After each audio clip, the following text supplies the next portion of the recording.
बिस्मिल्लाहिर्रहमानिर्रहीम। अस्सलाम वालेकुम। जी नाज़रीन, मैं हूं आपका मेज़बान तलहा अदनान नारू। नाज़रीन, थाना कल्चर पे हमेशा ये बात की जाती है कि थाना कल्चर कभी तब्दील नहीं हो सकता, लेकिन अब थाना कल्चर भी तब्दील हो रहा है। CCPO लाहौर की जानिब से एक बहुत बड़ा इक़दाम ये हुआ है कि उन्होंने मुख्तलिफ़ थानों से जो उनके ईमानदार ऑफ़िसर थे और जिनका साइरीन के साथ इखलाक बहुत अच्छा था, उनको लाहौर के मुख्तलिफ़ बड़े थानों में कम्युनिटी गाइड ऑफ़िसर के तौर पर उनको तैनात कर दिया। ऐसे ही आज हमारे साथ अदनान साहब, ASI अदनान साहब मौजूद हैं, जो कि थाना टाउनशिप में कम्युनिटी गाइड ऑफ़िसर के फ़राइज़ सर अंजाम दे रहे हैं। तो आए हम उनसे बातचीत करते हैं और जानते हैं कि इनके फ़राइज़ क्या हैं और यहाँ आने वाले लोग इनसे कैसे फ़ायदा ले सकते हैं। अस्सलाम वालेकुम। वालेकुम अस्सलाम जी वरहमतुल्लाहि वबरकातुहू। सबसे पहले तो आपका बहुत बहुत शुक्रिया वक्त देने के लिए। तो अच्छा, थोड़ा सा बताएं हमें कि कम्युनिटी गाइड ऑफ़िसर के क्या फ़राइज़ हैं। कम्युनिटी का वर्ड्स मुआशरे से लिया गया है। जिस कमीन के मुआशरे का कोई भी फ़र्द किसी भी मसले को लेकर थाने में आता है, सबसे पहले उसको पूछना कि किस सिलसिले में आए हैं। उसके बाद कोशिश ये करनी है कि फ़र्स्ट प्रायोरिटी में उसके मसले को हल करवाया जाए और अहसन तरीके से बिला तख़ीर वक़्त के उसको हर सूरत में, हर हाल में इंसाफ फ़राहम किया जाए और उसका काम करवाया जाए, ताकि किसी भी आने वाले साइल को किसी भी तरह की कोई दुश्वारी का सामना ना करना पड़े। अच्छा, कोई ऐसा इंसान जिसका पहले कभी थाने से कभी वास्ता नहीं पड़ा, वो नया शख्स आता है, उसको लॉ के बारे में, कानून के बारे में नहीं पता, वो आपके पास आएगा, आप उसकी मुकम्मल रहनुमाई करेंगे? जी बिल्कुल ऐसी है। ऐसा है कि कुछ लोग हमारे पास लाइसेंस बनवाने वाले आते हैं, जैसा कि आर्म लाइसेंस और ड्राइविंग लाइसेंस। फिर उनको इसके मतलब मुनासिब हदायत दी जाती है, उनको बताया जाता है, रहनुमाई भी की जाती है कि आप भाई यहाँ पे जाएं ड्राइविंग लाइसेंस के लिए और आर्म लाइसेंस के लिए DCO के ऑफ़िस में जाएं। जी।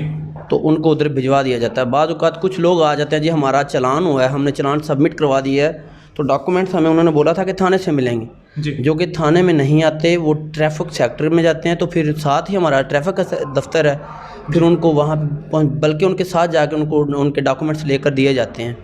अच्छा, ये मुख्तलिफ़ पुलिस ऑफ़िसर्स को सेलेक्ट करके मुख्तलिफ़ थानों में कम्युनिटी गाइड ऑफ़िसर तैनात किया गया है, तो इनकी सिलेक्शन कैसे हुई? मतलब आपको कैसे सेलेक्ट किया गया?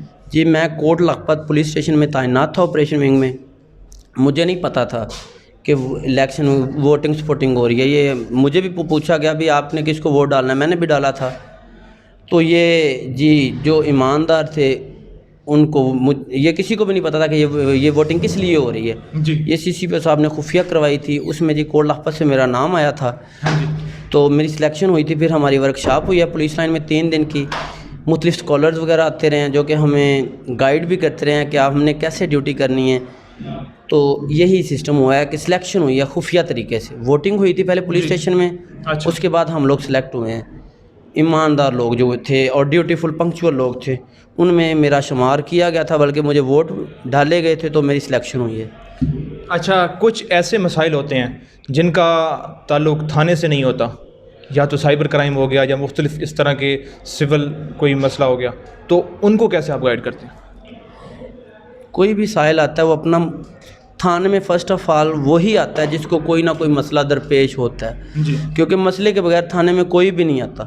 जी। और लोगों को पता भी नहीं है कि ये साइबर क्राइम है, ये ट्रैफिक है, या मुझे कहाँ भी FIA में जाना है, कहाँ जाना है। जी। फिर उनका मसाइल सुना जाता है। सुनने के बाद उनको मुनासिब तरीके से हदायत दी जाती है, ब्रीफ़ किया जाता है, उनको प्रॉपर ये भी बताया जाता है कि इनका ऑफिस फ़लाँ जगह पे है जी, आपका ये मसला फ़लाँ जगह पे जाएंगे तो आपका ये मैटर है और मसला हल हो जाएगा। अच्छा। फिर उनको ब्रीफ़ किया जाता है, वो वहाँ पे चले जाते हैं। अच्छा, कुछ ऐसे मसाइल आप बता दें कि केसेस बता दें कि आवाम को पहले से ही पता हो कि मैंने ये साइबर क्राइम के पास जाना है, FIA के पास जाना है, या कहाँ जाना है। कौन से ऐसे मसाइल हैं जो थाने से हट के बाहर हल किए जाते हैं?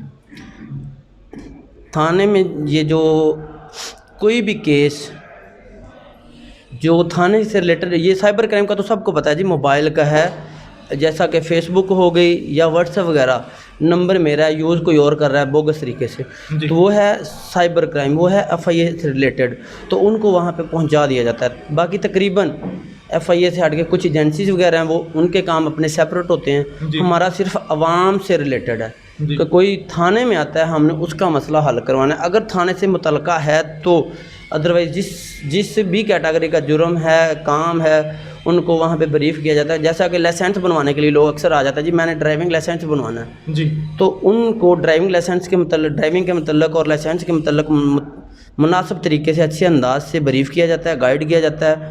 اور وہ اس سلسلے میں ہماری مناواں ٹریننگ سینٹر ہے, ٹریفک لائسنس کے متعلق ان کو وہاں کا بتایا جاتا ہے جی آپ وہاں پہ تشریف لے جائیں, آپ کا ڈرائیونگ لائسنس وہاں سے بن جائے گا. اچھا, آپ نے بتایا کہ ووٹنگ کے ذریعے سلیکشن ہوئی جتنے بھی کمیونٹی گائیڈ آفیسرز ہیں, تو آپ کو اس کے بعد کوئی اسپیشل ٹریننگ بھی دی گئی؟ کہاں پہ ٹریننگ ہوئی اور ٹریننگ میں کیا آپ کو سکھایا گیا؟ جی بالکل, یہ ہمارا 3 دن کا سیشن تھا پولیس لائن قلعہ گجر سنگھ لاہور میں. وہاں پہ ہمارے ڈپارٹمنٹل ریٹائرڈ حاضر ڈیوٹی آفیسران, اس کے علاوہ بہت بڑے بڑے اسکالرز جو ہمیں آ کے جنہوں نے بریف کیا, گائیڈ کیا اور ہماری ڈیوٹی کے متعلق زیادہ ہمیں مناسب اچھے طریقے سے, تاکہ ہم اپنی ڈیوٹی احسن طریقے سے سر انجام دے سکیں. لوگ جو کیونکہ تھانے میں پریشان ہی آتا ہے نا, کوئی بھی ہنسی خوشی نہیں آتا, اور نہ ہی یہاں پہ اللہ معاف کرے کچھ چیز بانٹ رہے ہیں بھی لوگ ہنسی خوشی لینے آ جاتے ہیں. لوگ آتے ہیں پریشان دکھیارے, تاکہ یہی ایک ادارہ ہے جہاں پہ آ کے لوگوں کو سکون ملتا ہے جی شاید یہاں سے ہمارا کام ہو جائے. لیکن اب شاید والا کام ختم ہو گیا ہے. انشاءاللہ ہر حال میں جو لوگ تھانے آتے ہیں وہ یہاں سے مطمئن بھی ہو کے جاتے ہیں اور ان کا کام بھی کیا جاتا ہے اور اچھے طریقے سے کام کیا جاتا ہے. اچھا, پہلے تھانے کا نام سنتے ہی لوگوں کے ذہن میں ڈر آ جاتا ہے, تو مطلب اب جو کمیونٹی گائیڈ آفیسر تعینات کیے گئے ہیں تو اب کیا لوگ یہاں پہ نڈر ہو کہ آپ کے پاس آ سکتے ہیں, اپنے مسائل بتا سکتے ہیں آپ کو؟ جی الحمدللہ ثم الحمدللہ, یہ ہمارے CCPO صاحب کا ویژن ہے, ہم اس کو لے کے چل رہے ہیں. انہوں نے باقاعدہ بینر بھی چھپوا رہے ہیں گیٹ کے اوپر, پولیس اسٹیشن کے گیٹ کے اوپر بینر لگا ہوگا, اس کے اوپر میرا نمبر لکھا ہوگا بھی بلا جھجک آپ جب مرضی کوئی بھی آپ کو تھانے کے گیٹ پہ روکتا ہے جی میری بات کروائیں, میرے پاس تشریف لائیں. انویسٹیگیشن سے متعلق ہو, آپریشن سے متعلق ہو, یہاں پہ 1-2 اور ادارے ہیں, جینڈر سیل ہے, اس کے علاوہ AVLS ہے, جیسا کہ موٹر سائیکل چوری ہو جاتا ہے اس کا سیل بھی ادھر ہے, گاڑیاں چوری ہوتی ہیں صدر ڈویژن کے ان کا سیل بھی ادھر ہے. ان کو بھی جی مناسب اچھے طریقے سے گائیڈ کیا جاتا ہے, بلکہ ان کو ساتھ لے جا کر IO صاحب سے ملاقات بھی کروائی جاتی ہے, ان کا کام بھی کروایا جاتا ہے. اچھا, تو اب کیا تھانے میں جو شخص آئے گا اپنا مسائل لے کر ان کو چائے بھی پلائی جائے گی اور پانی بھی پلایا جائے گا؟ جی الحمدللہ پلایا جاتا ہے آہستہ آہستہ, جیسا کہ ابھی سٹارٹ ہوا ہے نا کام. جی, ابھی سٹارٹ میں تھوڑی سی پریشانی ہے, آہستہ آہستہ انشاءاللہ تعالیٰ سب کچھ ہوگا, ہو بھی رہا ہے. جی ٹھیک ہے, پلا بھی رہے ہیں, پلایا جاتا بھی ہے اور انشاءاللہ پلائیں گے بھی, کیونکہ ہمارے CCPO صاحب نے لیا ویژن, یہ حکومت پنجاب حکومت پاکستان کی طرف سے لیا گیا. انشاءاللہ تعالیٰ یہ سسٹم چلے گا اور عوام کو انصاف عوام کے گھر مین کے دہلیز تک جا کے ملے گا انشاءاللہ. جی انشاءاللہ. عدنان صاحب آپ کا بہت بہت شکریہ. جی ناظرین, جیسا کہ اب شاید دیکھا جا سکتا ہے کہ آگے آنے والے دنوں میں تھانہ کلچر جو ہے وہ تبدیل ہو جائے. اب آپ آ سکتے ہیں تھانے میں. اب پہلے تو اکثر لوگ ڈر جاتے ہیں تھانے کا نام سنتے ہی, لیکن اب آپ یہاں پر آئیں, کمیونٹی گائیڈ آفیسر آپ کے ساتھ پورا تعاون کرے گا, آپ کے ساتھ آپ کا پورا مسئلہ سنے گا, اس کو حل کرے گا, اور اب آپ کو تھانے میں آنے کے لیے ڈرنے کی بھی ضرورت نہیں ہے. اور اسی کے ساتھ ہی اپنے میزبان طلحہ عدنان کو دیجیے اجازت. اللہ نے کے بعد.